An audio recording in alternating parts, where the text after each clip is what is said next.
Hey everybody, welcome to the Game Informer Show, a weekly podcast covering the video game industry.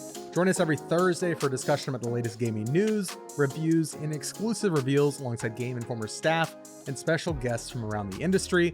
I'm one of your hosts today, Alex Van Aken, joined by Marcus Stewart. How you doing, Marcus? I'm feeling great. I have new headphones. And I feel like $1,000,000. I got those Sony Elite headphones. I had the old ones before. They were battered and looked like they'd been thrown down some stairs and then run over multiple times, but not anymore. And it's wireless. So I can do what Kyle does and walk away and still hear you guys. Yeah, you look like you should be in the Minority Report, which I recently watched on a flight back home from a work trip. Okay. I mean, that's what gets filled out when I get pulled over usually. Are you getting pulled over by pre-crime officers a lot? I don't know if we want to get into that. Yeah, complicated subject. Shout out to the Minority Report. Still holds up. Great movie, fantastic movie. One of Tom Cruise. I would say Tom Cruise top 3. Yeah, I think so too. It had been a while, and I didn't previously think that anymore, but having rewatched it, I'm like, yeah, 100%. Yeah, that movie is gas. Do you think we'll ever get to those weird cars? Because even back then, I was like, this seems like a terrible idea for cars. I don't know how we would get to this. I know California has said that for when they're hosting the next Olympics, they plan to have flying cars transporting Olympians to and from venues. When are they hosting? Did they announce the date? Let me look. Is it 30 years from now? Los Angeles Olympics 2028. Yeah. That seems ambitious. Wesley LeBlanc, how you doing? Welcome to the show, sir. Doing good. Thanks for having me. It's fun. I think this is my first episode since our return. Unless my memory is bad. It is. Yeah, we've been trying to get you on. We've been slammed. Well, we came back and then we did a lot of behind the scenes work, and then I went on a paternity leave because I'm now a father. Woohoo! Yeah, I was gonna say you were too busy having a kid. Yeah, I'm playing real life Death Stranding now. It's it's actually sick. Yeah, you gotta. Has playing Death Stranding made you a better father? Has Sam Porter Bridges inspired? Made you a better father? Specifically, it's taught me tactics. It's taught me how to soothe my baby, which you just kind of do a lot of that. Yeah, exactly. Yeah. She blows heart bubbles at you. Yeah, exactly. And looks kind of freaky in a weird little tube that I carry around while I'm working. Yeah. It's pretty spot on. It's a lot more spot on than I would have thought. But that's Kojima. He's a genius for a reason or something like that. Wait, real quick. Have you guys you guys are both playing Death Stranding 2 or have started, right? Yeah. I have not started. I haven't had time. Wes, have you done the thing where you have you upset your baby and then looked at it like when you fall and it's she's crying and fall? You look at it? I don't fall in these games. I'm a master porter, my friend. Well, I recommend going out of your way, just maybe go eat it at some point and then pick up the baby and do this after the first episode without getting into any spoilers. I will do that. I've done. I mean, I've fallen for sure, but I've not noticed anything different with my BB, but I will try that today. Okay. Also, bummer news. I conflated air taxi service with flying cars. Very, very two different things. Air taxis are like drones, like that carry like Amazon boxes, right? Well, these are for people. Like, think about like a giant, think about like a drone, like a DJI drone, but big enough to carry multiple people at a time. Like the ones that were over New Jersey a while back and nobody knew what was going on. I don't know, maybe. I know. It was a big thing outside. I remember hearing about it every week in this country. There's a lot of things going on in our world. Yeah. It's wild how that has been pushed so far down the like or like noteworthy ladder. I don't know. Yeah, I even had to like dig it out my memories. Like, remember when that was like the big thing? Where it's like, what is going on with these drones? Are we being invaded? What's a lot of information. It's a lot of information happening in our world. I missed the Jersey drones. I heard about them. I just chalked it up to people being drunk and seeing like a DJI drone. I never looked into it. It was a little bit more into fun weird. A little bit, even though it was probably, if you were living there, it probably wasn't very fun, but it was fascinating if nothing else. Like, aliens, what's happening here? Yeah. Well, speaking of aliens, you can play an alien, a demon, and the new Tony Hawk's Pro Skater 3+4, which Wesley reviewed for Game Informer. You gave it an 8 out of 10. Wes, you're here today to talk to us about the game. Before we get into that, I do want to say, please, if you can, consider getting a Game Informer subscription, whether print or digital. Our magazine is full of awesome stuff every month. Please go over to GameInformer.com/subscribe. Consider getting a subscription.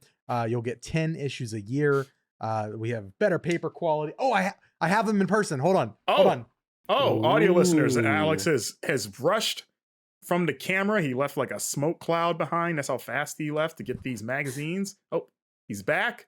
He's holding up our brand. Oh, wow. They really shiny, are so nice. Borderlands 4 issue. Alex is holding it up right now. He's opening up the pages. You can literally see how glossy the cover is because the paper quality has been improved. Hey, that's my Wu-Tang preview. And look, he's flipping through our preview roundup. But yes, you can see, like, I implore you all, if you have not seen the magazine yet, if you're listening on audio, to go to the YouTube version just for this bit and get a good look at how much better the paper quality is. I know we've touted it before, but you can see it literally visually how much better it is now. We have not gotten ours yet at the time that we're recording, so I'm Alex special. is the only one. Yeah, well, you live there too. Wesley and I are both here in Florida holding it down, so we got to wait for ours to come in the mail, which should come within the next week or so, I believe. But yeah, that looked beautiful. I love how much the red seemed to pop. I almost had that red. It's very vibrant. It pops. It's nice. Yeah. So please consider getting a print subscription if you're in the U.S. If you're not in the U.S., you can get a digital subscription and read all of the stories that are inside of the physical version when the magazine launches, just like everybody else can with a subscription. We do hear you. We hear that you want us to bring the magazine to other territories and countries, and I will say we are bringing it up all the time. We would like nothing more than to do that. Trust us. So thank you for the enthusiasm. If you are in a place that you can get the magazine, it's a huge help to us. And you're also getting like a really high quality magazine with a lot of like really great developer profiles, interesting reporting about some of your favorite games, and also recommendations for games maybe you haven't heard about. You know, there's a certain era of like being tastemakers that we definitely love to kind of inject into the magazine. So please consider getting a subscription today. GameInformer.com/subscribe.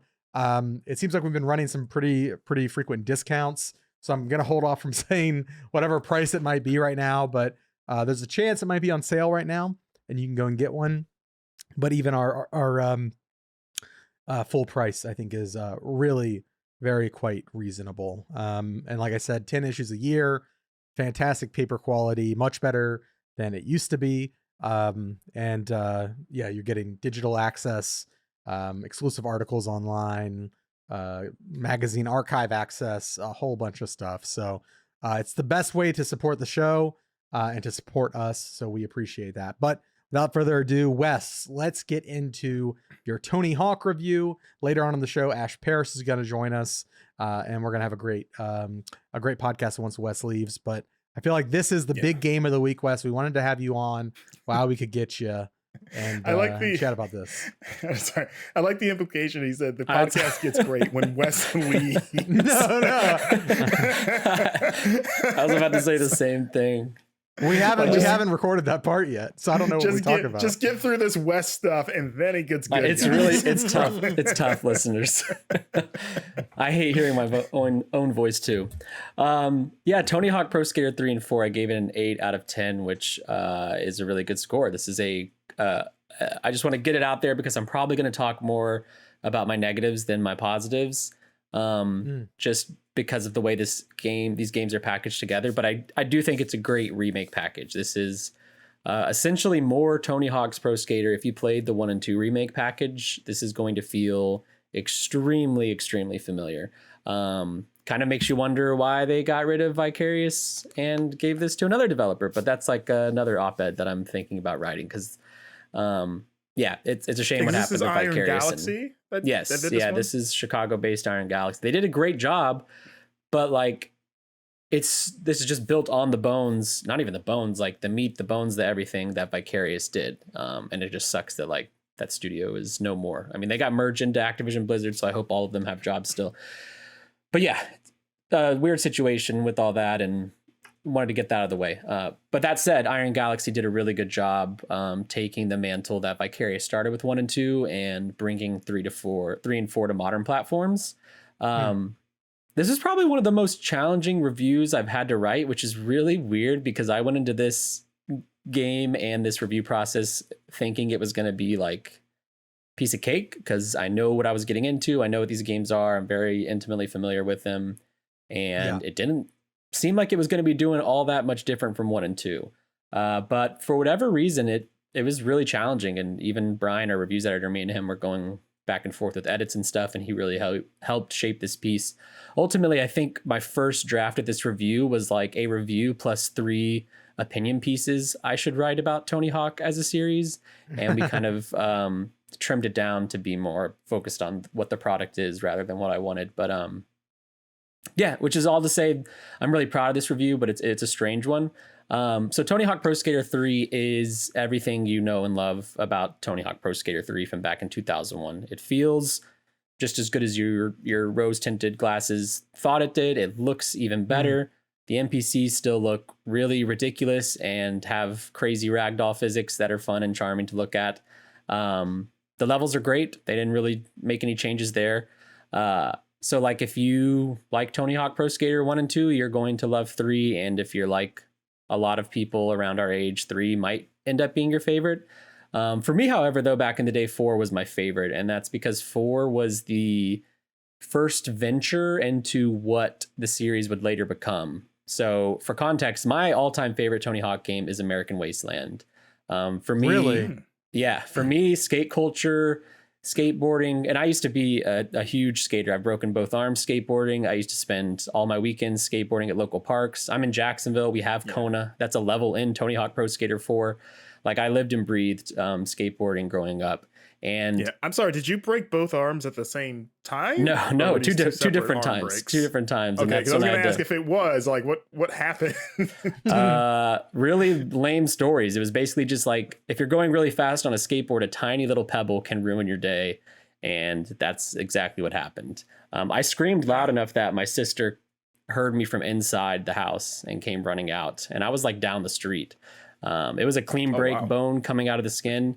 It was gnarly. Oh my God. Yeah. It was gnarly. This would be boring. Yeah, I forget about that part. The actual act of falling was pretty lame. Like it wasn't a story I was excited to share at the skate park. Like, yeah, I hit a pebble, but I guess it is kind of gnarly to see bone. Anyway, wait, are you that kid on YouTube who peed on the pebble? Maybe. That hurt him. Was that you? Say? Was that you and your friend? But yeah, so skateboarding for me was a big part of my life, and it also like coincided with like MTV and VH1. I'd wake up every morning and watch like the countdown of music videos, and that's where I discovered my music alongside these games, and the jackassification of Tony Hawk was something I like really liked, because for me skateboarding was so parallel and like intertwined with Jackass and Viva La Bam and Nitro Circus and like that whole era of MTV. And what I liked about 4 was like that's kind of where it began. Like I don't think you get Thug or American Wasteland without 4, and that's because 4 dropped the formula of 1, 2, and 3, which is like, you know, the 2-minute timer objective based runs, and kind of just put you down on the level and let you skate around, talk to pros like Tony Hawk, and kind of just be like a hooligan. And my favorite objectives were the ones where you're just pissing people off in the level. Like it's fun to collect skate and stuff, but I liked jumping on top of like the policeman's hat, like in the London level in this 4 remake. Those are the kind of objectives I like. And so getting to 4 was like a real, like, it was a strange moment because they completely get rid of that. 4 is just 1, 2, and 3 now, in the sense that you can press start and immediately see all your objectives and all your goals. And the default is a 2-minute timer, and it feels just like 3, which is great. It feels great. And while I think it's the right call for 4, because I don't think 4 nailed what it was trying to do. I think that's where Thug really, like, that's where its strong suit was doing what 4 wanted to do. It's still kind of weird that this remake, which is, you know, the purpose of a remake is bringing the experience of 4 to modern audiences as 2025. Yeah, kind of preservation, right? Exactly. Yeah, and it just completely shaves that away. Like, if you, one of my favorite lines in my review is, "This is not a modern way to play 4. It's a different way to play 4." Because it is. It's not, like, you will have no context. You'll have no understanding of what 4 was back in the day. And if you're listening to me wax poetic about the jackassification of 4, you're probably like, what is he talking about if this remake is your first time playing it? Because it's just essentially 4's levels, but put into the formula of 1, 2, and 3. So I was like at a crossroads where it's like, 4 didn't necessarily nail it. So I actually think this 2-minute timer thing that they're doing is smart. It's a good call, and it feels right within this package. But as a remake, is that good? Is that bad? Yeah, I don't know. That's kind of something I wrestled with throughout my time playing 4. That said, still I think feels it could great. Be both. Yeah, I think so. I think your review contextualizes that of, like, from a pure gameplay perspective, this is probably objectively better. But Certainly, in terms of just like what a remake is supposed to be, philosophically speaking, like you mentioned before, Alex, preservation and stuff, it's like this is not the 4 that I played, you know, which is what I would imagine most of the audience that would pick this up is looking for. Like, oh, I want the Tony Hawk Pro Skater 4 that I grew up with, but nicer, not this overhaul. And it almost feels like, and I've played a bit of this too. It almost feels like there's 2 different remakes in this package as opposed to what 1 and 2 felt. Yeah. Where it's like 3 is your faithful, like, we just made it look nicer, but other than that, we didn't really, you know, try and reinvent the wheel. Whereas 4 almost feels like the opposite of what you can do with a remake of, like, you know, this is a random example, I guess, but like a Final Fantasy VII remake of, like, no, this is a completely different game. It looks nicer, but it does not play the way that you remember that original version, and whether or not that's good or bad for you, it's just going to depend. And I think that's where people are going to land with 4. Just like, wait, I would be most curious to see for the people that disliked 4 because it was a little bit more open, because I think it's interesting hearing you say this is your favorite, Wes, because I know I'm a few years older than you. I don't think the gap is like super big, but I think it might be big enough to where 4 was where I started falling off with the series, and they kind of lost me when it did veer the more Jackass direction. And you know, I also love watching Jackass and that stuff. But I was like, I don't know if I want this in Tony Hawk necessarily. So like 1, 2, or 3 are like my prime with the series, and then 4 I have the least memory of. I don't even think I ever owned 4. I think I just borrowed it. So my memory of it is a little hazy to the point where I'm a little less, I don't know, offended or that they changed it, just because I just don't have the same nostalgia that I have with the first 3 games. But yeah, I want to know, like, if there's players like me that maybe just don't hold 4 to the highest esteem or didn't play as much of it, to see, like, will they care as much, or will they just be like, no, you made it more like those games that I like more than this one, so this is great, you know? I think I feel like I'll probably be in the minority, maybe, but I don't know, because I'm kind of like I got wish-washy, for lack of better term to criticize myself, where I'm like, I don't like it. They homogenized 4, and they took away a lot of what made 4 different and special, and they took its like historical context away. It was the bridge between Tony Hawk and Thug, and you don't get that anymore in this package. But then I'm also like, it's better this way, perhaps. So it's like, I don't know. I'm you could call me wish-washy, which it kind of is, but and maybe I'm wanting the best of both worlds. But yeah, it's like it's a tricky situation to be in, and I'm curious to you. I'm excited to see what other people think.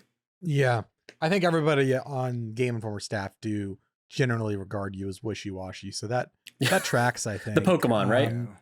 Yeah, the wishy-washy, the Pokemon. We call you wishy-washy Wes. It's pretty much, really. Yeah. Well, I mean, even though I'm like, I've always been less hot on 4 when I think of the first 4 games, I will say that even I would have preferred them to just leave it alone. It would have been nice to have the opportunity to sort of reappraise it, because I've not played 4 since it came out. So it would have been cool to go back and like, maybe I'll like it more now, like just to see like does my memory hold up of it? Was I too harsh on this back in the day because it was so different than the 3 games that I just love so much? It would have been cool to get that chance to sort of reevaluate it instead of them sort of just saying, like, sort of painting over it with 3 basically. Yeah. And they did a lot of work in 4 to make it fit within that formula. So it's almost like Iron Galaxy specifically saying, no, 4 was bad. We're going to put in work to like make it better or make it what we think it should have been, because as much work as they put into it to make it feel like 3, they could have put that much work into the original formula 4 to make it work better or feel better in 2025. But they didn't. Like, it's a deliberate choice to be like, no, the timer version is the better way to experience these levels. Yeah. It's weird because I've been playing it on Switch too, which, number one, I just want to say, fantastic way to play this game. It's buttery smooth. I'm sure it's like, I haven't really looked at other versions. I mean, I've seen like the marketing and stuff, but I myself haven't played like the PS5 or PC version. And it's probably not quite as impressive, but having these games on a Switch, it's crispy smooth, it looks great, and it's a fantastic way to kind of, replay those levels over and over, and kind of, you can be on the couch, you can be outside. Oh, let me log in and, get the secret tape on this level. I haven't gotten it yet. Like, I've really enjoyed doing that while playing it on the Switch. I have only really focused on 3 because, like with 1 and 2, when that remake came out, I play them in order. So I haven't made it to 4 yet. 3 is historically probably my favorite Tony Hawk game. I love Canada. I love Suburbia. A lot of those levels, and it's really, from what I remember, 3 is where you start to feel that I guess that's not true. Like 2 does it as well, where it's kind of like those extra like interactions with the levels, splashing the guy in the foundry. 3 is where you see like, oh, I'm gonna grind on this switch and it's gonna change the level, it's gonna like raise this platform, and now I can reach a new area. And like, or in the first level, the foundry, right? You eventually can, if you you can eventually open like a secret like capsule chamber that you can grind up. And yeah, I'm really kind of enjoying that whole process. It feels great on Switch. I'm trying to remember. I feel like I'm like you, Marcus. I didn't play as much 4 as I did 1 through 3, but then when Thug came out, that got me really back into it. I feel like when 4 was out, I like dabbled in it. I think maybe my friend had it, but I predominantly would just put time into 3. But yeah, I'm enjoying it quite a lot. It's totally not like when 1 and 2, when that remake came out, I remember just, the nostalgia just hitting, and that game faithfully recreates both of them. And we previously hadn't seen that level of quality shift in that series prior. Whereas we kind of have precedent now. We've seen the first set of remakes that they published. This is the second one doesn't really have as much weight behind it. And you've also got those caveats, like the soundtrack's different, which I know some folks really like a friend of the show, Jesse Vitelli, was posting online about how he's actually glad that there's a new soundtrack because it's giving other artists their flowers. And from what I hear, the soundtrack is just slamming. Yeah, the soundtrack's good, but different. Right? It's basically a new soundtrack, because I think there's 10 returning songs of 59, I think. Yeah. It was weird firing it up, and the first song I heard in the main menu music was Lupe Fiasco's Kick Push. Kick Push, yeah. Which, hey, I love that song and I love him, but it was very like, oh, this was not around when these games came out. Yeah. We had to wait for there's also the downhill Tony Hawk to get that one in the game. Yeah. There's also the weird continuation of like all the skaters are their current age. I don't understand why that is. Why I do that. I that bugged me with the last remake too. Of just like, if nothing else, make that like an unlockable skin. But it's like I want to skate as the Tony that I played as a kid, like young Tony. I don't want to play as old 50-something-year-old Tony. No disrespect to Tony Hawk, but I started with Chad Muska because he was always one of my favorites growing up, and I was like, why does he look like that? And then I had to Google, and I'm like, oh, this dude's like in his like late 50s. I was like, I all of them forget are. that these people have, people grow up. Crazy. It's like I don't want to play the versions of them that I saw in that Tony Hawk documentary HBO did a couple years ago. It's like I don't understand what that adds outside of reminding you that these people are old and you are old, I guess, too. Yeah, it's weird. I for the record, I play as the GOAT, Rodney Mullen. But then I eventually just switched to a custom skater because I want to, you're unlocking outfits as you complete challenges, and the pre-configured, the kind of real skaters, you can't customize them fully like you can a create a skater. So eventually I feel like the game kind of incentivizes you to, if you want to, one of the main carrot on the sticks for these challenges is cosmetics and new boards and that sort of thing. And stat points. And stat points, yeah. And of course, if you can upgrade the pre-made skaters with stat points, but if you want to indulge in like equip, cosmetics and really customize your character in that way, then you really have to do create a skater. But so I've been playing as the best skater of all time, which is Doomslayer. Oh, hell yeah. Yes. Yeah, it's pretty much been exclusively Doomslayer, actually, just because it's so stupid. Oh, yeah. Like, I mean, that was always the charm of those games, right?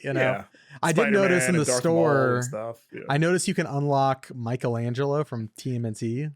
Yeah, they announced him during SGF, I think. Yeah, I missed that. And I didn't realize it was like the new Turtles, like the Mutant Mayhem. The Mutant Turtles. Mayhem movie. Yeah. It threw me off because I was like, wait, what turtle is this? This is not. And I believe it's just Michelangelo too. Yeah, it is. Yeah. And then there's so it feels kind of random, like just the assortment of Doomslayer. Then you've got the demon from Doom. It's always been random, Alex. Yeah, but it feels especially random now that Microsoft owns Activision. It's like, I don't know. It feels weird. The secret skaters were way better back in the day. We had like Wolverine, Star Wars stuff. Like there was now it just feels kind of very Microsoft, even though Michelangelo is not. I don't know. It still kind of falls in the same. Michelangelo's Viacom, I guess. Michelangelo, Doom Guy, and Bam Margera. And Demon. That sounds like the whole skateboard doesn't actually touch the ground, and it kind of bugs me because he's just on a hoverboard. Well, they still have Revenant from Doom. He's in there too. Let's not disrespect Revenant. Is that the demon thing? I didn't know his name. Yeah, the flying one, little weird jetpacky with the Doom rocket special move. I will say I'm really enjoying the Doom skateboard decks. They have some great art, and my creative skater is rocking. I've got a Doom skate deck. My skate grip is a Taco Bell skate grip. The nacho fries. Yeah. Oh wait, no, that's the bottom of the deck. No. It's just like a Taco Bell because I'm like, after you eat Taco Bell, you kind of feel like you're in a Doom game. I've got like orange and black trucks, and then glow in the dark orange wheels, and then I'm rocking a Taco Bell jersey, and then just some random clothes. But that's my guy. Yeah, that's pretty good. My favorite part about playing is that's awesome. It's a good deck. I would say my favorite thing about playing as Doom Guy is that it's by far the most I've ever heard him emote. And I like whenever you do like a sick combo, he'll just be like, like he's just like, he like Chuck. He's like so proud of himself. And it's like the most happiness he's ever maybe expressed, even outside of killing demons, which is like his thing. But I did like a few kick flips, grind, land it, and he's like, it's good stuff. Hell yeah. Wes, anything else you want to talk about with your review? No, I think if anyone's listening, they're like, wow, Wesley really is overthinking this game. Maybe I am, which is to say, if you liked 1 and 2, I promise you will like 3 and 4. Like, there's no, part of reviewing games is you going a little deeper, and I kind of pushed myself with this because it's a remake to really analyze what that means. But like at the end of the day, it is the skateboarding, the combo fun, like your hands on the controller. Iron Galaxy nailed that. This is it's a masterful bringing the gameplay continually bringing the gameplay up to 2025. So like don't sweat 3 and 4 if you liked 1 and 2. It's a really good time. Yeah, I would love to eventually see Digital Eclipse do a anniversary treatment of this series. Oh my with god, the that would be museum documentary piece. In addition, yeah, I think that would be cool. A different sort of remake than what this is. Yeah. And then maybe it would celebrate more the history of 4, where instead of this game, you know what I mean? It'd be cool to get, if nothing else, they would throw in those handheld games that nobody talks about. Yeah. Because isn't the first like Tony Hawk Game Boy game supposed to be like actually good? It's pretty good. I played it as a kid. Yeah, like I think everyone like dunks on it that haven't played it, but if people have played it, like no, it's actually better than you would think. It's solid. I have it. I owned it for sure. Well, cool, Wes. I know Kyle, he snuck in a little impassioned diatribe about Tony Hawk Pro Skater 4 and their decision with this game. So we're gonna kick it over to Kyle for his quick little rant, and then on the other side, Ash Parrish from The Verge will be joining us. Wes, thank you for joining us, my friend. If people want to follow you, where's the best place to follow you these days? Blue Sky, just at Wesley LeBlanc. And you can follow my Instagram too, but I don't post too much, just a lot of what's the word without a cuss word? I post a lot of memes on my story. Yeah. And that's I am the Wesley, is that right? It's really annoying. _am Wesley _ Okay, I am Wesley with underscores in between. Yeah, but Blue Sky's where you can find my like thoughts and my work, and that's my main platform for sure. Cool. And of course, you can find Wes's work daily at GameInformer.com. All right, Wes, thanks so much, man. We will see you very soon. Hey there, Kyle Hilliard here, not on the Game Informer show this week, but I did want to talk about Tony Hawk's Pro Skater 3+4. Maybe you guys have already talked about it. Maybe Wes had talked about how he liked the change to Tony Hawk's Pro Skater 4. I'd like to say that Wes is a fool, and I think that it's bad that they changed the structure of Tony Hawk's Pro Skater 4. I've always kind of felt like the only fun thing to do in 2 minutes in Tony Hawk's Pro Skater is go for the high score, right? Get those 3 tiers of high score.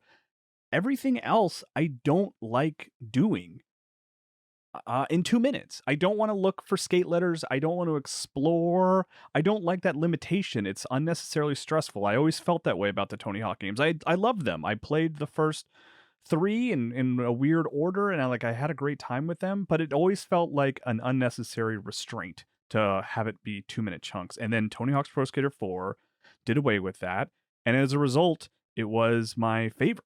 I loved being able to just go and pick what I wanted to do and be able to do it.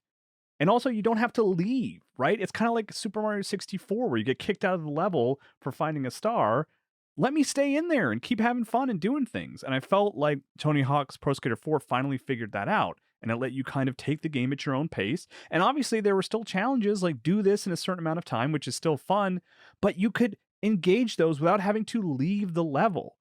It actually made the locations feel more real and like places where you could mill about and skateboard. And it was fun to find new missions within that world. So I'm really frustrated that they changed the structure of Tony Hawk's Pro Skater 4, and it really sours my excitement around the game. I played a bunch of 3 last night and had a good time. And then I played, I tried to do everything in the college level, and it was just frustrating. There's that mission where you have to sketch on the back of the principal's car.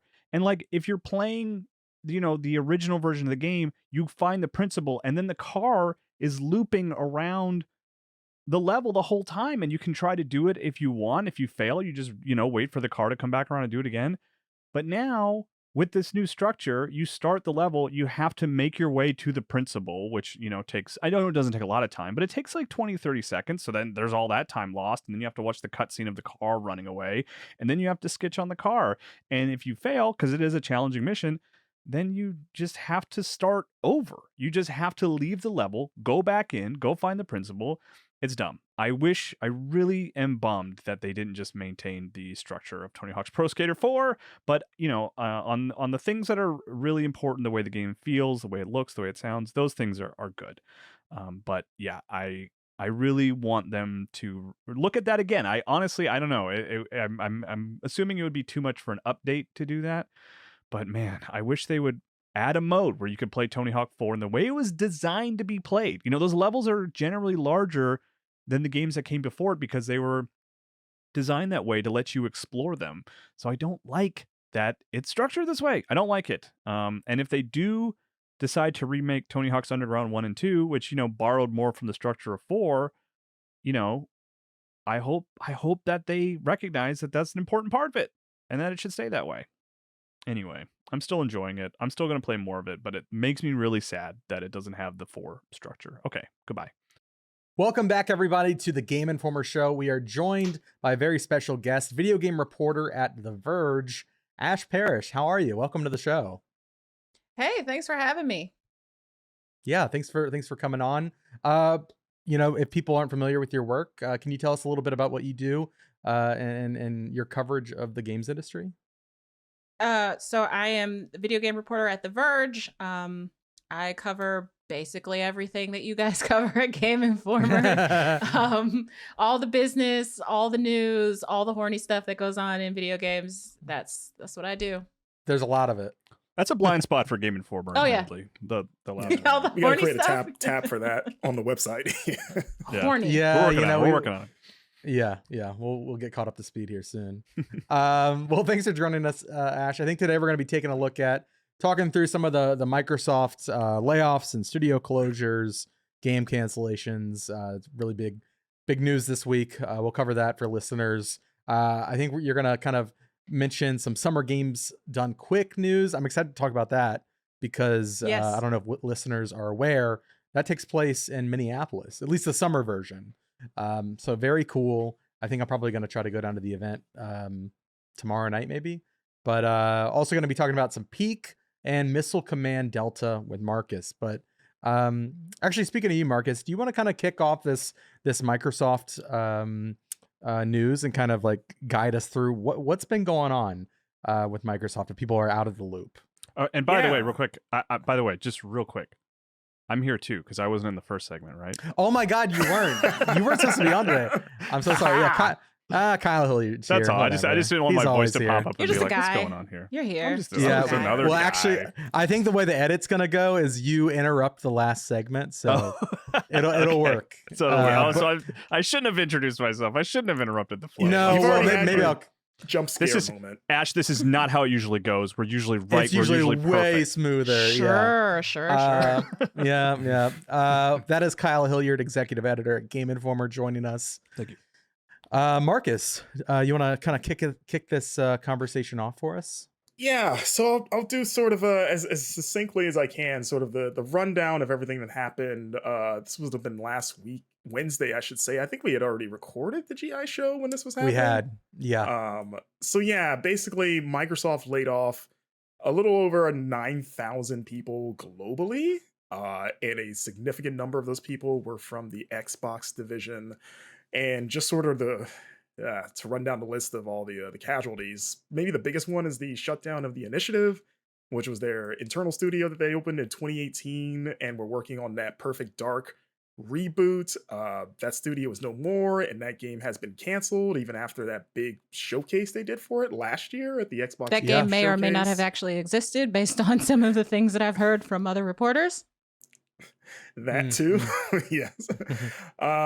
Another big one was Rare were hit with a lot of layoffs, and Everwild, which had been in development since, it was announced in 2019. I think it had been in development much longer than that. That game is now gone, and I believe amongst all of the layoffs there, it was reported that Greg Mayles, who have been there over 35 years. Kind of goes back to the studio's origin. He has departed the company apparently. And also this was announced today that they're doing a Sea of Thieves direct of some sort tomorrow to sort of discuss the future of that game, which I can't imagine will be a positive one. So yeah, we'll keep an eye out for that.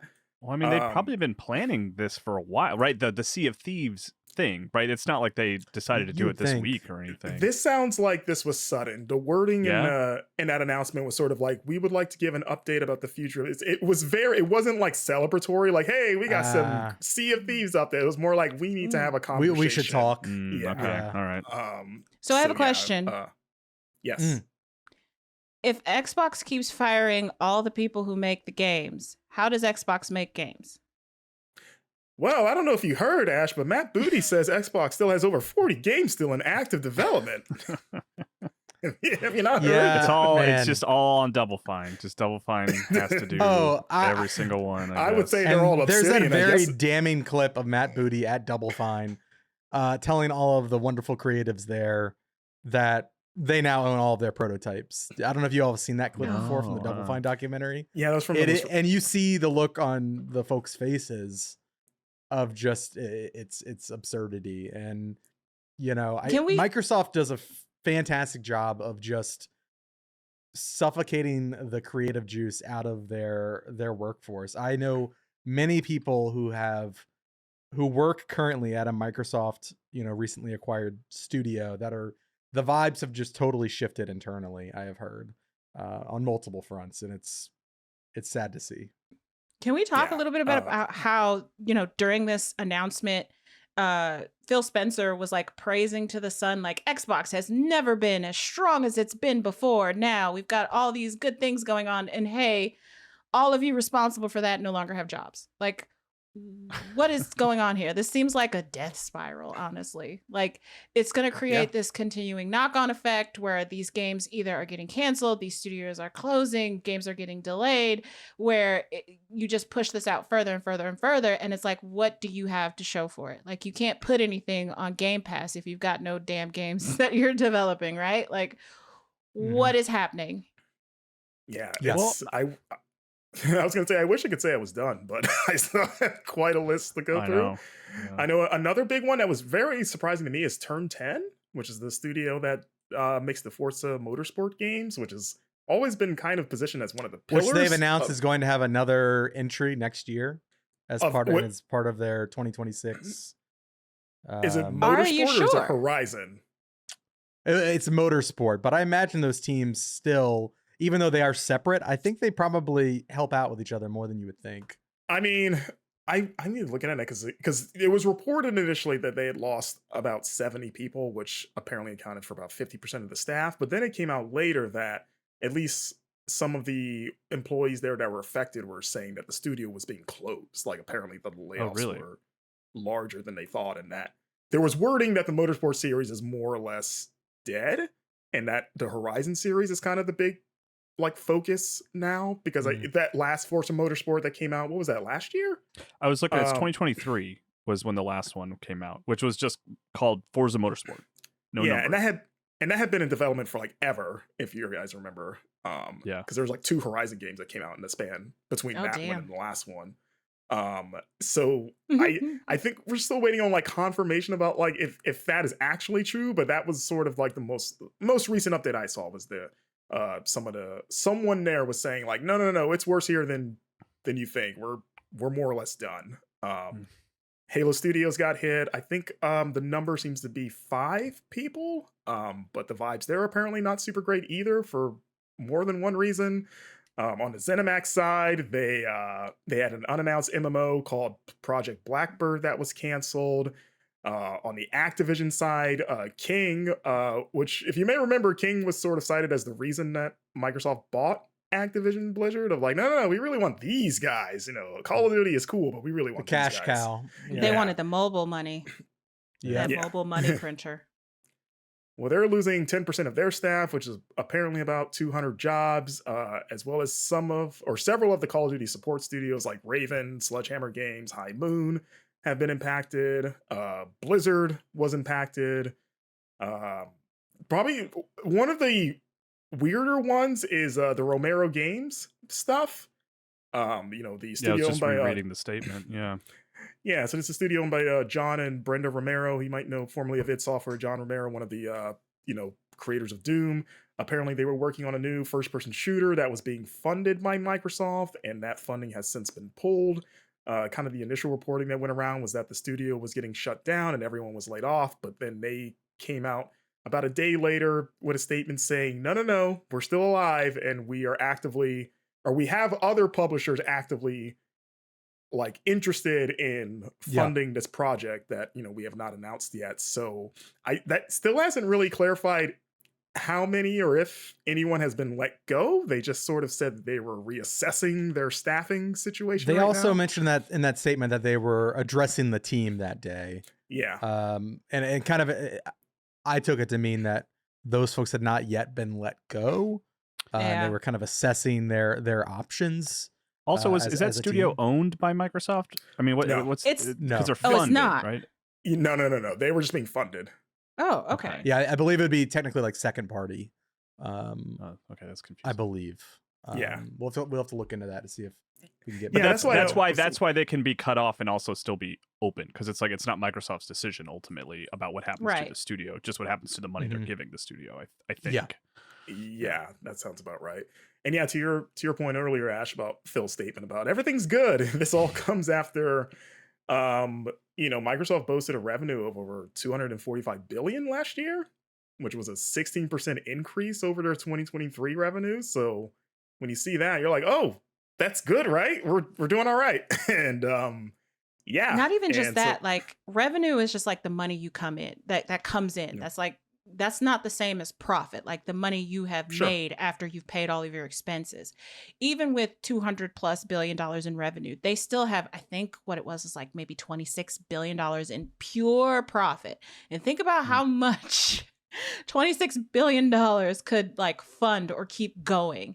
Even if you just took a fraction of that revenue or that profit pie, you could probably still have all those people keep their jobs. But that means that profit number isn't as big as it could be, which is not a good thing. So unfortunately, 9,000 people have to lose their jobs. You made $26 billion in pure profit, but 9,000 people still lose their jobs. What the hell are we doing? That's frustrating. It's nonsense. Yeah, I guess it's the big question is sort of what do you guys see as sort of the future of the Xbox brands? We know they've already come out and straight up said yes, we were making another home console. We're not getting out of the console business. We're not yet partnering, at least not yet. We got that their ROG Ally thing that their handheld that they're working with Asus on, that's coming out sometime this year. It's weird because this is probably one of the stronger software launch years that they've had in a little while, between which is damning with faint praise in terms of Xbox. They've had they've had at Valve, they've had South of Midnight, they've got Grounded 2. This is pretty much Obsidian kind of running with the ball this year, honestly, because Outer Worlds 2 it's coming out later this year as well. And then there's other projects that I was sort of waiting for the dust to settle to see if we would hear oh, this game's canceled too, because there was stuff like State of Decay 3 where it's that seems like that would be on the chopping block if those other games got cut, because that's been in the works forever. But as far as we know, nothing has happened to that studio, Undead Labs. And then of course Fable, which the Forza Horizon studio is working on, that was delayed earlier this year to next year, I should say.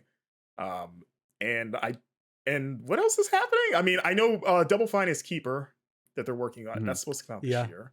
Also, I'm scared to death for that studio. Scared to death for every of one of those studios. It's not good to be an owned studio anywhere for the most part. It's not good to be an indie studio that's unowned for the most part either. I just wonder and it goes back to my original question, if you are in the business of making games and you fire all the people who make the games, how do you put out games? Square that fundamental circle for me, Microsoft. You purchase games to put on Game Pass from smaller developers exclusively, right? Is that the business model now? That seems to be the business model. And then even then, on top of that, you've got like Larian coming out and other developers saying like Xbox Game Pass is a waste of time. It's a waste of money. It's a bad value prop and you shouldn't do it. So it's like, what are we doing here at Xbox? Yeah. Like, well, it seems like it's a good question. Yeah, I don't know. It is interesting. Like Larian, I completely understand why they would be against Game Pass because Baldur's Gate was like such a huge hit. But you know, for a smaller studio, I do wonder if it's still there, if there's still value there, and to take money to be on Game Pass that, you know, maybe they wouldn't have gotten if they just released on their own. Like it's kind of a gamble, right? It's like you either publish it yourself and hopefully it's a huge hit and you make a ton of money, or Microsoft will pay you enough to keep your studio going for a year or two so you can work on the next thing. Like, I don't know. It's you're tough. paying for I discoverability, and even then, that discoverability is like it's a gamble on whether or not that Game Pass can surface your game to other people. It's word of mouth. It's all word of mouth and luck, which is why we're all talking about Uma Musume and not, you know, something else, because that had the word of mouth and hit the right moment, hit the right kind of freaks on the social media that can't stop talking about it. It's really hard, and indie devs and any kind of developer are in the unenviable position of discoverability, and there is no magic bullet for that. Like at the end of the day, we are still fighting against, you know, an attention economy, and attention is so fractured. You know, how people hear about games, how they, you know, discover them. It's all word of mouth. Like, I don't know what the solution is. I just know that firing everybody that makes the games for you is probably not one of them. Yeah. I guess it just feels like That's Xbox, wise. and they felt like this for a while, but maybe more than ever. They just feel very aimless. It's like, you know, they're in their like everything's an Xbox kind of like phase, which they've been in for a while, but they've kind of like rocketed at an overdrive in the last year of bringing their exclusives over to other platforms like PlayStation. So there's less of a real argument to exclusively own an Xbox outside of real, I guess, preference. But I don't understand how, like, what the sell is there if it's not being reciprocated from the other side. Because at that point, it's not like they're suddenly getting a bunch of Sony exclusives. So it's like, on paper, if I'm just the average gamer, I may as well buy a PlayStation. It's like, oh, I know I'm going to get all the Xbox stuff apparently, but I'm still going to get all the Sony stuff that doesn't really go anywhere else, except for PC. So Xbox wants you on their ecosystem. They want you hooked into the cloud, and they don't care how they do it. And we are seeing, especially with the Everything is an Xbox campaign, that, you know, cloud gaming is their new push. Like, take your games everywhere, play everything on them. This is where we're going because this is like the best way that we've seen. Sony can keep doing what they do. They've got they won that console war. Nintendo, please don't kick my ass for saying that. Nintendo is off in fucking La La Land, printing money and doing whatever the fuck it is they do. And Xbox they're always is playing now a different game than everybody else, you know, and it's winning. Like, they are playing. Are they playing the game? They're just there. They're playing chess. Everybody else is playing pickleball, and they're still kicking everybody's ass playing pickleball while playing chess. Like, there's just no other way to explain that. And I bet. Yeah. Yeah. Nice. Yeah, it must be nice. That's a great position to be in. Well, because Nintendo is focused. Like, they have they are locked in on what it is that they do, and they have not deviated from that, and they have set themselves up to support that like ethos. Like, one of the things, I don't know when this comes out. When does this come out? It's going to come out on Thursday. So tomorrow? Tomorrow. Yeah, okay. Then I can say this. I'm talking with the developers of Donkey Kong Bonanza for an interview that will be published tomorrow. And one of the things that stood out to me as I was going through all my notes is the fact that one of the guys that I talked to had only been with Nintendo for 5 years and only worked on the one game. Like, that's an outlier for cool. Nintendo. Yeah. Like, that's an outlier because Nintendo makes this big thing about training up talent and using talents that came in like 20 years ago, retaining them, training them up so they can lead the next generation. And that's why part of the reason anyway, that they've been able to like have this like steady stream of hits the way that they have, because they don't get rid of people at the drop of a hat. They keep them and they give them the space to grow and develop and bring new ideas to the table. Like, the way that this works is just to do that. You can do that. That is not against the rules.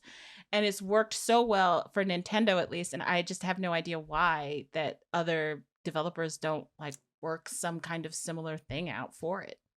Yeah, and you see something similar from Capcom as of late, in terms of, Capcom increasing the salaries of all of their staff by 5% across the board. I think it was over 25%. I don't remember the exact percentage. I know it was over 25% for new graduate hires. You see them kind of investing into their people, and you see people when we went on the cover story for Street Fighter 6, meeting Nakamura-san, who took us to an arcade in Osaka, where he was brought on as a fledgling graduate, and his job was to deliver hard drives to that arcade. And now, many, many years later, he is one of the leads on Street Fighter 6. You see these like companies who are kind of investing in their staff and it paying dividends, and then here in especially in the States, it's just number go up. Go up. I mean, I think some pure of that corporate greed and mismanagement. Yeah, some of that is cultural too. Like Japanese companies, that's just less labor laws over there, man. They can't fire people without cause. Not easily anyway.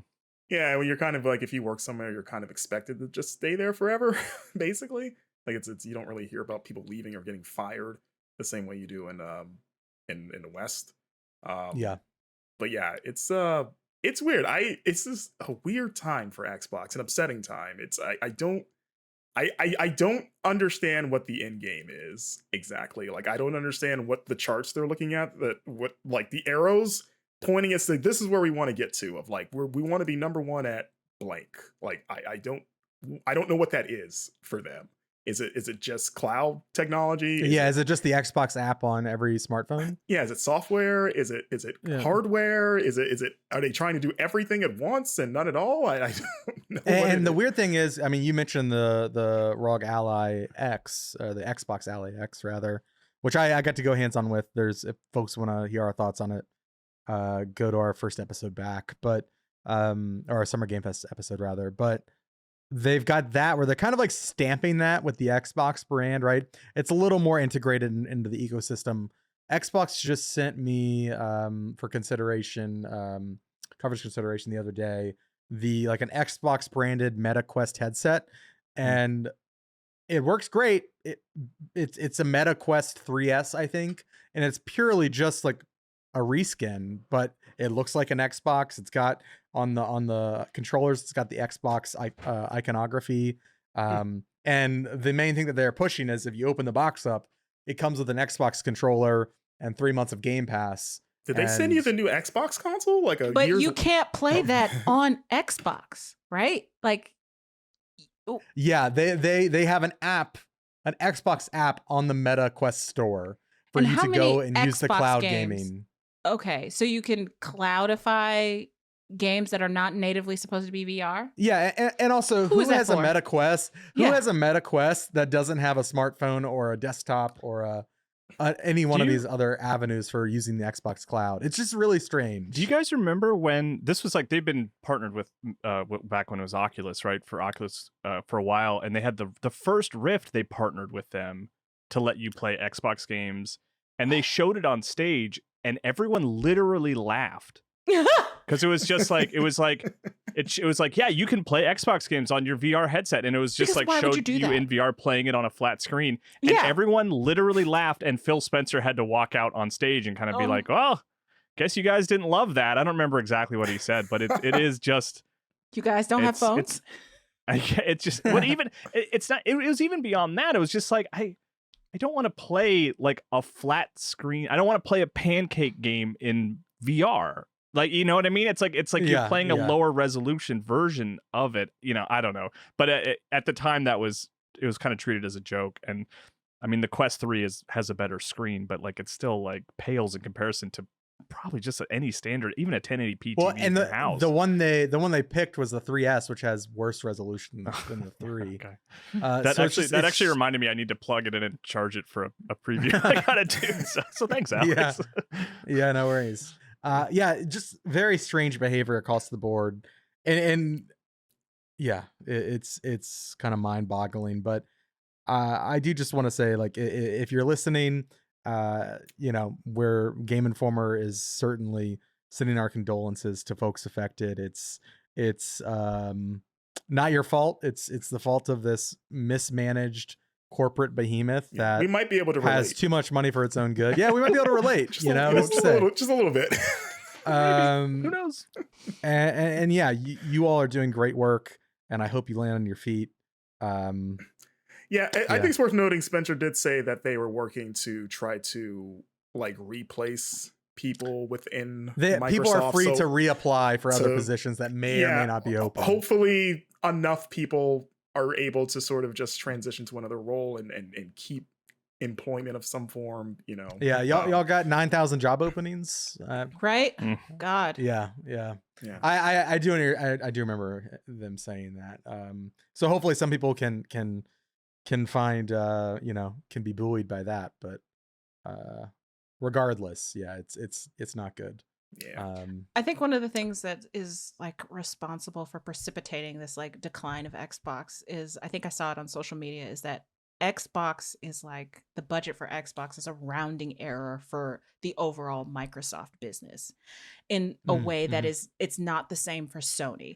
So PlayStation is like a very important concerted part of their business that Sony focuses on. They don't often get it right, but it is something that they are actively paying attention to. And it seems like with everything that Microsoft is trying to do, that is not the same position that Xbox holds within that company, which is why they're just like, okay, you just, everything's in Xbox now. I don't give a shit. Nadella is like, I don't give a shit. Is Microsoft Copilot a part of it? Yes. Okay, keep going. I don't give a shit. God. Yeah. I hate I have, the way our emails are set up right now, I have to log into like office.com to get to my Outlook, and every single damn time Microsoft Copilot is there to slow my computer down. I hate it. At least I don't have to work there, because apparently it's becoming more and more of like a mandatory initiative to use AI as part of your job there. Which that's its own hell, it sounds like. Because wasn't there a story that like Phil Spencer came out after the Xbox layoffs thing, is like, use AI to develop your games? I'm like, read the room, Phil. Yeah. There's a lot of that going around. It's embarrassing behavior in my opinion. But on a lighter note, let's transition to Summer Games Done Quick, which is currently happening in Minneapolis. This is, of course, benefiting Doctors Without Borders. That's like the main charity that the event supports. But Ash, are you like big into speedrunning? I know you wanted to talk about this. I think it's super interesting. I'm not big into speedrunning per se. I'm just big into games done quick, because I love that event so freaking much, dude. Like, gamers, quote unquote, capital G gamers, have such a very much earned bad rap for the way that they behave. But then you see something like Games Done Quick, which has been going on for more than a decade, has raised so much money for all different kinds of like aspects beyond like Prevent Cancer, which is HDQ, and then Medicine Sans Frontières, which is like their Summer Games Done Quick. You've got like their different offshoots supporting different causes, like their Frame Fatales, which is their like women and non-binary folks that they do like, women focused charities and all sorts of, it's just so beautiful the way that they can come together, these different people raise this kinds of money using the power of video games, and they are about their business. Like, they're not doing any kind of mealy-mouthed, like both sides, like, trying not to court controversy or whatever. Those people get up on that stage every day and say trans motherfucking rights, and everybody cheers. There was a run of Wolfenstein, I think the new Colossus, like a couple of nights ago. And like the whole thing was like, stamp out fascism. Like, we are not playing. We mean what we say. And it is so refreshing to have something like that because, you know, Jeff Keighley will get up, not to bag on Jeff Keighley, but like Jeff Keighley will get up and on the Game Awards and like make some kind of equivocating statement where he doesn't like name the aggressor, like with the whole thing with the Me Too stuff came out. It's all vague. It's all vague. Like, yeah, you did the thing, but you didn't like specifically state like the problem. The people at GDQ will be like, no, we are standing on business and we will name names and we will celebrate like explicitly. And I love that. I love that attitude about it. It's so refreshing and it only gets better every year. Yeah. If people are interested in checking it out, it's going until Sunday morning, I believe. I'm double checking on the schedule right now. It usually wraps up like in the early hours of Sunday. Yep. They always like end up a little late because, you know, there's just so much cool stuff happening at the event. But it's twitch.tv/games done quick if people want to tune in and watch or donate even. I know friend of the show, Jesse Vitelli's coming. He's flying into Minneapolis today. He's staying with me for the next couple days to go to Games Done Quick. And I know like they're doing like a Mario. I think they opened the show with a Mario Kart knockout tour, which is like, it's not a speed run necessarily, but it was very fun to watch. They've got a Celeste run that seems really cool. I mean, really, if there's a game that you're interested in, you can probably find something like it that is on the run of show. There's a lot of old Nintendo games, obviously. Mario Maker is always really fun to watch. But even like newer stuff, you know, Doom the Dark Ages, I know that's going on at some point this week. But it's just a fantastic way to kind of see a different subculture of gaming. It's really, I mean, like Ash said, very cool people that are behind all of this. And you're seeing games played in a way that is unlike anything you likely have seen before if you have never watched a Games Done Quick. I mean, it's fascinating, it's funny, and it's for a great cause. Marcus, Kyle, have you ever been to Games Done Quick? I know you've lived in Minneapolis much longer than I have. Yeah, I think I've only been once. It was a couple of years ago, and I watched them play. I think it was Twilight Princess for a while, and it's a cool gaming event that is like it's and odd isn't the right word, but it's like interesting to be in the crowd for that. You know, it's like it's watching a live stream in person where people are applauding like the most sort of what seemingly like inane, like minor things. Like often you don't even really know why everyone's getting excited. They're like, oh no, you don't get it. He like slid through that wall and that doesn't always happen. There's like a 20% chance it's gonna, and you're like, oh, great, okay. Cool. And it's it's fun. If you've never been before, I've been once. There was one in Pittsburgh, I think either last year or the year before. The energy when you're in the room is very infectious. Like you can have no idea what's going on, but like people will be cheering. And the commentators do a really good job of like getting you involved in the action of like what's going on and why this matters and things like that. So they've done a really good job of making sure that people who aren't in the know can get caught up to speed. The energy in the room is infectious. One of the things that I always tell people whenever I write about GDQ, which is every time it happens because it's like gamer Christmas for me, is to just keep it on all day and look for things that look interesting but aren't necessarily like on your beaten path. Games that I would never have played for myself or games that I have no idea what this is. Like they are so fascinating to me and I find things that I want to play. Like even just today, there was a run of like a game called Evo World that I had never heard of before. And I saw it played. And I'm like, this is actually a really interesting mechanic where you start off and it looks like a regular Game Boy game. And then you open chests and every time you open chests, it changes the game itself. So you go from Game Boy graphics with the black and white color screen, and then you get like Game Boy Advanced or Game Boy Color graphics where they add color. Yeah, like it's like that. And then you slowly go from 2D to like 2.5D to like full 3D. Every chest you open adds another element to the game, like where you didn't have a UI before you opened a chest that gave you like hearts. Really interesting. I never heard of this game before. It's a great tool for discovery and it's also a great tool for community. Like you can find, I love that they have like these different offshoots of GDQ that cater to like specific audiences. So they've got like a Black black speedrunning event, which is called Black in a Flash, which is really fucking cool. Like a great naming convention. Yeah. It is. It is. You've got Frame Fatales, which is their like female and non-binary thing. I love it so much. Like last year they had a dog doing a speed run. Peanut Butter, he was a Shiba Inu. I remember that. Yeah. Like I'm watching this speed run of this dog play Ken Griffey Jr. baseball, and like he's, you know, stepping on this custom controller. I'm bawling because it's an adorable little dog like playing a video game, and everybody, like the room lit up when he hit a home run and won the game like last year. If you've never seen it, just put it on and just like watch it, and I guarantee you will find something about it that you love. Yeah. It reminds me like back in the day of like watching, like in the way like my household would always have like the Food Network on, and you kind of just like glance, you see something that kind of catches you off guard, and then you watch it and you kind of go back to what you're doing. SGDQ is great for that. I'm really looking forward to this week. I think it's Friday morning. They're playing the Spelunky series, which is really it's a really fun watch. There's so much chaos in Spelunky, and SGDQ is just kind of like a great frame and shell for all of that nonsense to happen in. I know folks get really excited about the Pokemon speedruns. There's some wacky stuff that happens in there, but there's a Pokemon run going on, I believe, right now. Really? Okay, yeah.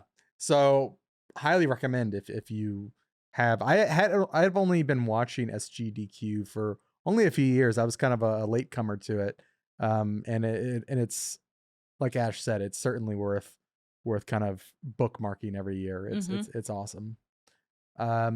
Let's get into a little bit of what we've been playing. I will say real quick, I talked about Peak last week. People aren't familiar. It is that co-op adventure climbing game, very reliant on like physical comedy, in-game voice chat with proximity and all sorts of sound design effects. You know, if you're in a cave, there's a lot of reverb on your voice, that kind of thing. It's very grounding in a way. It like really places you in that space. And the whole point is to get to the top of this mountain that is procedurally generated, and it is a new mountain kind of gets generated, I think, once every day or every 2 days. And so, you know, if you beat the level, you can kind of come back the next time and kind of have a fresh set of eyes on it. But I finally peaked in the game. I made it to the top. Holy hell, was it hard. At the very end, you kind of get to, I don't really think it's a spoiler. This game's been out for a month, clips everywhere. There's like a fire area, right? And it just feels like you are like Frodo and Sam going into Mount Doom, going into Mordor. And it felt so fun to get over that final hurdle of like climbing up this volcano and getting to the top. And at the very end of the game, I mean, you are really full sending it, as they say, you know, like full send. Yeah, you got to full send it, man. That's like, is that the opposite of ascend? No, like I'm gonna go 100%. I'm like, is this like a word? Yeah, all gas, no brakes. You know, Jacob Fatu. That's all you have to say. Okay. How am I the one that knows what full send means? Like, that's not my vocabulary. I don't know what that means. I'm assuming I'm the oldest one here. That's not how we talk. I'm a dad. That's my excuse. Yeah, I mean, I don't say full send. That's not part of my vocab. But I thought it was like ascend. Well, it is like it was like a play on the word ascend or something. I don't know. I'll see myself out. I'll go right into the coffin. Yeah. But I'm just having to the bottom of the mountain, if you will. Yeah, exactly. There you go. Great. Getting cooler by the second. Yeah, you are. I'm just having such a blast with the game, and now that I've beaten it, I'm having fun like helping my friends. And it hasn't been going too well. Even though I've beaten the game. We did pretty good when we streamed it. No, Marcus, we did horrible. Marcus, I actively was a little frustrated by our experience. You did great. You did fantastic. I mean, I think we feeding you poison things accidentally. You did do that. I didn't love that. But with the game being procedural, sometimes you get a seed that is just brutal. And sometimes the game cheats. We had a pretty bad one, Marcus. Yeah. You know, it's not our fault. Yeah, but I've just been having so much fun. I mean, there's so much clip farming you can do. Like I get why it's a content creator game for sure.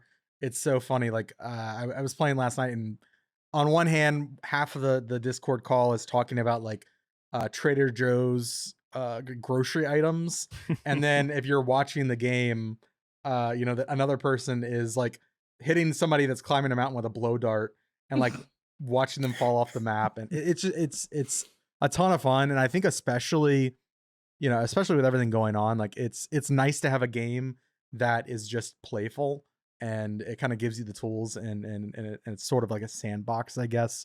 But it's nice to have a game that's not so self-serious, and it's just a great game to kind of sit down and not think about things, like just have fun climbing. And I've been playing it kind of nightly because of that reason. Like it's a great way to unwind, have some chats with some friends. And I think it's probably moved up to like, it's probably my favorite game I've played this year. Is it a single player game? A lot. Or is this like a... It is, you can play it single player. Okay. It is also, I think it's more intended for multiplayer, but I've played the game by myself many times and made some good progress. Yeah, but it's up to 4 players. Up to 4 players. Yeah, definitely meant to. There's a lot of fun in like collaborating with, I'm going to carry, this rope gun, and you carry the bandages in case we fall and get hurt. And like kind of a lot of that like item delegation. But you can totally, if you want to do it yourself, it's probably a little more challenging, but it can totally be done. And I think if somebody who's listening is interested in the game but doesn't like multiplayer games, I think it's cheap enough. I would definitely recommend. For full transparency, I didn't get a code for this game. I did get a code. I didn't realize it until after I bought it. Mm-hmm. I spent the $8 or whatever it is, and I really felt like I've gotten my money's worth out of it. It's a ton of fun. And yeah, I can't say enough good things.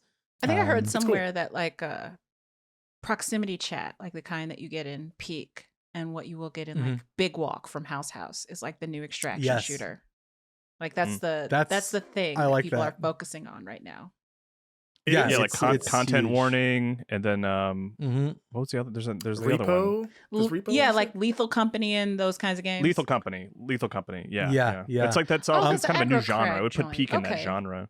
Nice, good for them. Yeah. It's Aggro Crab and Landfall, right? Or yeah, it was like a partnership, right?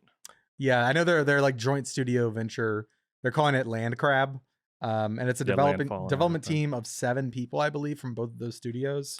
Which is cool because Aggro Crab actually publicly, like, they shared, I believe that they like lost funding or something. A couple. They did. Right? It was for going under 2. Yeah. So this was like now. They were making a Going Under 2. This has become like a big hit for them. Oh. They were making it. I actually saw a build of it when I visited them for a side project, and it was sad to see that they lost funding for that. But I love in Going its Under. place. Peak is Going Under is great. And it seemed like it was doing some really cool things. But they shared like a devlog about it probably like a month ago now. But yeah, I really like Peak. It's great. I think it's definitely like one of those games that were kind of that adage of like, I want worse games where people are paid better. Like that adage I think rings true for Peak. I love it. I mean, and it's not a bad game. I think it's really great. I'm currently writing the review for it. I think I'll probably land somewhere like at like a 9. I really, really enjoy it. But yeah, go check it out. Marcus, you've also been playing a smaller new game, right, from Atari, Missile Command Delta. Yeah, this is kind of like the next of like what they kind of been doing recently, is just doing these sort of modernized reimaginings of their classic catalogs. They did like Yar's. What was the Yar's Revenge Metroidvania? Yar's Rising? Yar's Rising, yeah. I played a couple hours of that one, yeah. You talked about on a recent episode was it Adventure of Samsara or something like that? Yeah, they're like Metroidvania coming out this year. Yeah, kind of all plays on the old adventure game. Yeah. And now, So now this one's Missile Command. And I had Yes, I played it there too. Yep. It was so yeah, it's like, hey, let's just remake all of our old stuff into completely new things. And so with this one, I had the epiphany that I don't think I've ever played Missile Command. I haven't either. Yeah, I could not remember. Like, I must have maybe touched it for a second in like an Atari collection. But yeah, when I got in there, I was like, actually, I have no familiarity with this. But the idea is that it's a narrative-driven game, which is interesting. And you play as one of a group of teenagers who decide to spend a weekend in this army bunker, this abandoned army bunker. And while they're there, they get trapped inside with an old, like, potentially insane man who thinks that they're new, like, recruits to the military. And you are completing a bunch of missile defense trials to try to unlock the door and get out. And so the game itself is first person, and you are exploring this bunker, which in itself has a bunch of environmental puzzles that are not Missile Command, in a way that reminds me of something like Escape Academy a little bit, where it's like, I'm listening. Yeah, you're finding like key cards and doing just like bespoke puzzles to open new doors and to open up hidden passages, and then to find more like missiles to use in the Missile Command. But the actual Missile Command game itself is, from what I can tell, it's in the same vein as the original version, but it's a lot more turn-based strategy. Like, one of the games that the developer is citing is Into the Breach in terms of like the type of strategy, where so you have a limited number of missiles that you can bring into a game, and you sort of you get to pick which ones you want to bring in. Sometimes they give you an assigned set of them, but the differences between them is their range and their explosion radius. And you're taking turns trying to deflect or destroy incoming missiles, and they can't reach your base at the bottom. And so you see the missiles coming each turn. Like, you can kind of see their trajectory, and you can also see the turn order that they move in. And so every missile, you pretty much just plot it on the map, you fire it, and then some missiles explode immediately or on impact if you happen to have it collide with another missile. And then some of them you have to wait a turn before they'll explode. And then some of the explosions will sort of sit there for a full turn, and they sort of serve as like a fiery wall so that any incoming missiles that happen to pass through it will get destroyed. And you're pretty much just trying to use, like, you're mixing up these types, these different missile types to just try to find the optimal way to survive 2 or 3 rounds of incoming missiles. Gotcha. Yeah. And you also have like a more or less like a mana meter, because every missile has like an energy cost. And so if your energy cost is 10, that's like, ideally you want to try to win a match without going over that meter, because it's called like acing it. But you can win some matches by going over it. Like, you can just win, basically.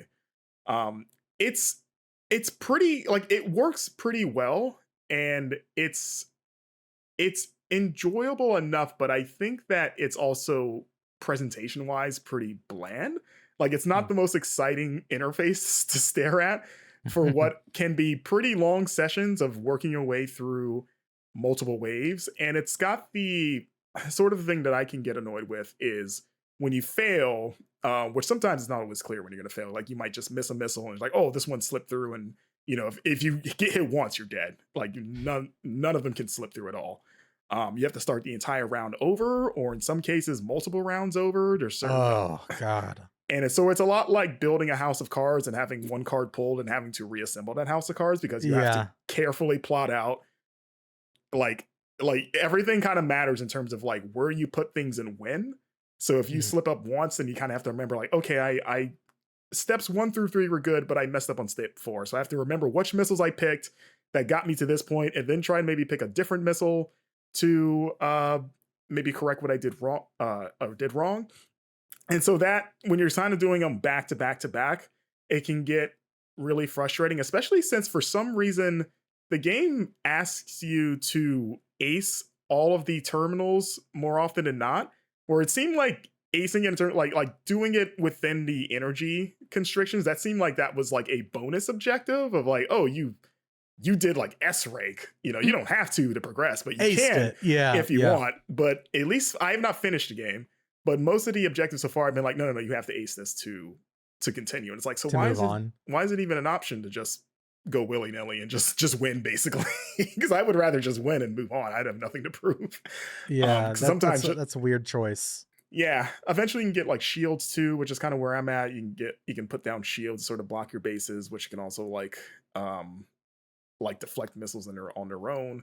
But it also gets frustrating the way they tutorialize things. So there's no like straight up just like text or like spoken tutorial. It's all diegetic in the environment. Like there's posters that you can find that kind of have like pictures saying like, oh, step 1, this is what this missile does. This is step 2 with this.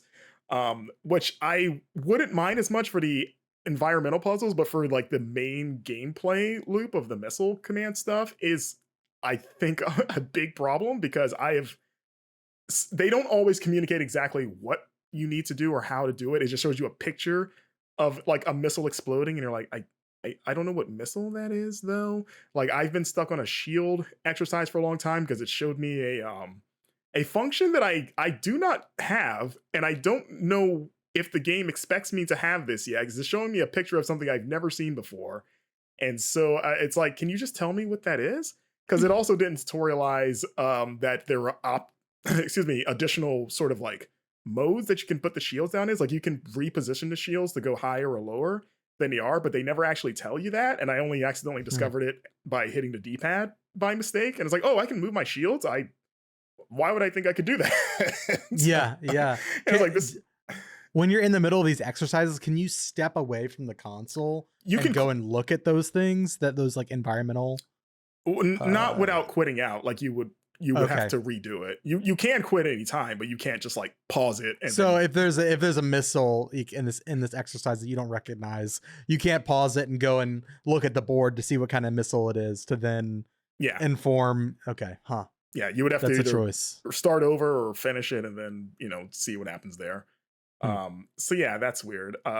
Honestly, like again, I think the idea of the missile command stuff, it's totally solid, but I'm having more fun with just the exploration and just doing the like room puzzles more than anything. Like there was a cool one where you have to like use a projector to line up like it was basically a bunch of circles with a bunch of arrows connecting them in a weird sort of pattern, and you have to like project it on the walls of a room and try to line it up to where the circles were actually pointing towards numbers that you had to then punch into a code that I thought was pretty clever. And there's other like they haven't repeated themselves yet either. Like they're all really cool and bespoke like that. Like that stuff I'm like cool with, but the actual missile command stuff is like fine. But the further I'm going and the more vague the tutorialization gets, the less I look forward to them.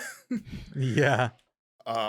So yeah, it seems like such an interesting wrapping for a game like this. Like I think it's cool that it exists. Sounds like the execution maybe not quite. Like I still like what Atari is doing with these old properties. Yeah, it's like because they're available everywhere, right? Like they've done tons of collections. It's nice that they're sort of like looking at these as like franchises, I guess you could say, or like real properties, and just like doing something fun with them. It's like I don't know, like taking the art for those old Atari boxes and like, what if we actually like made that game? Yeah, like I don't think it's a bad game so far by any means. Yeah. It's enjoyable. Yeah, and like you said, I think it's really creative what they're doing with something that was just a bunch of dots on a black screen. Yeah, originally. a UI. Yeah, so I don't know anything. Sorry, all I was gonna say is I don't know anything about Atari or Missile Command. I just like the fact that they let Digital Eclipse do whatever the hell they want, which is increasingly good stuff. I enjoy that too. I'm excited for that Mortal Kombat collection. Let them loose. So am I. Yeah. That looks really good. Yes. We were talking about on the podcast earlier that we wish Digital Eclipse would get the chance to do their magic with like the Tony Hawk series, and how like that's something that's much more I wonder if that's too contemporary for them. Yeah, I don't know. I mean, those games are over 20 years old at this point. You go to like maybe the first 3. Yeah, which is so strange and upsetting to think about. Yeah, I'm sorry. I would much prefer that. Tony Hawk came out 5 years ago. What are you talking about? I mean, you know what made me feel old was watching that Tony Hawk documentary where it's just about how old and broken down he is. Oh God. You're like, I guess you are, huh? Opens with him trying to do the 900 again and just failing repeatedly. Yeah. Oh God, that sounds rough. I haven't watched that. I actually it's good. It's good. It's just sad sometimes. Yeah, that's fair. Yeah, life's a little sad sometimes. Hey. Well, cool. I think that does it for the bulk of the show this week. Ash, thank you so much for joining us on this episode. I know we've been trying to get you on here for a little while. Yeah. Where can people follow you online if they want to keep up with you? You can follow my work at theverge.com. If you are so inclined, toss us a few subscription dollars because journalism costs money. I know that we have been conditioned by Game Pass and other endeavors to not pay for things, but things cost. So if you've got the money in your wallet to spend, consider a subscription on The Verge. If you want me for free, you can find me on Blue Sky at astra.bsky.social, where I yell about all kinds of things, most especially things that are horny. So yeah, that's where you can find me.